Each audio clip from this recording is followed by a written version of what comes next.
The biggest dieting mistake happens not just with the diet, but with the mindset around the diet. Let me explain. So most people, when they start a fat loss phase or diet or whatever, they start these things with the mindset of, okay, I'm gonna do this for X amount of weeks and then I'm gonna stop. The problem is they don't want the results to stop, but they want the diet to stop. You have to come into this with the mindset of, I need to learn how to sustain my new body forever. That's the mindset that you need to have. You can't stumble upon this and just think, okay, I'm gonna do this for a little bit of time and then stop and go back to my old ways, because you will gain the weight back and be worse off than you were before, and it would have been a complete waste of time.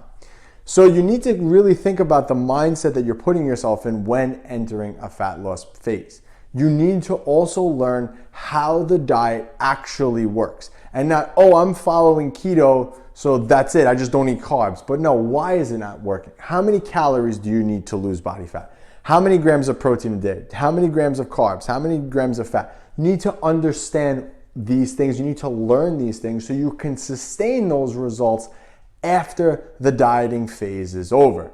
You need to invest the time to learn and understand, and to also make mistakes. It's totally okay to make mistakes when you diet. It's part of it, and you have to be able to understand that it's okay to do that and make mistakes. Problem is that most people start a diet so strong, then temptation kind of wields its way in, and they start to cheat a little bit, and then they beat themselves up. But failure only becomes a failure when you stop trying.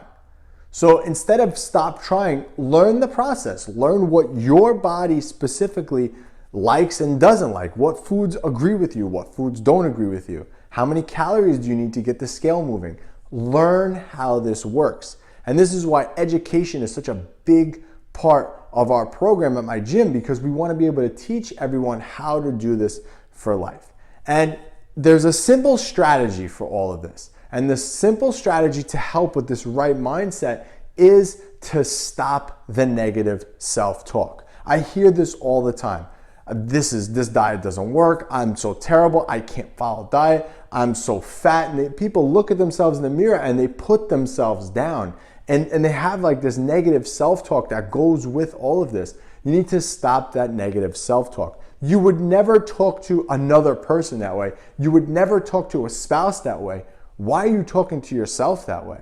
But again, it's because the mindset you had in your mind, I'm gonna follow this diet 100% and I'm not gonna cheat. And that's not realistic. That's not the way this works. There's always going to be a time when your body's when you're gonna mess up. It's normal. But again, this all comes down to investing in the time to learn how this works, and also to invest in making mistakes, because mistakes are inevitable. But don't beat yourself up for having that mistake. So if you go into a diet knowing that you're gonna stop this diet eventually, you're setting yourself up for big failure. So go into a diet with the mindset of, okay, I'm going into this to learn how to sustain this result long term. That's what I'm going in this for. I'm gonna learn how to do this. I'm gonna learn why this worked, and I'm not gonna talk negative to myself if I make a mistake. And I promise you that if you go into that with that mindset, you will come out on the other side way more ahead. And if you want help with crafting the best diet for you, just click that link below and you can pick up my blueprint book, which will walk you through step by step exactly what you need to do for your body to get to where you need to go. It's Anthony, AB Fitness Center. I'll catch you on the next one.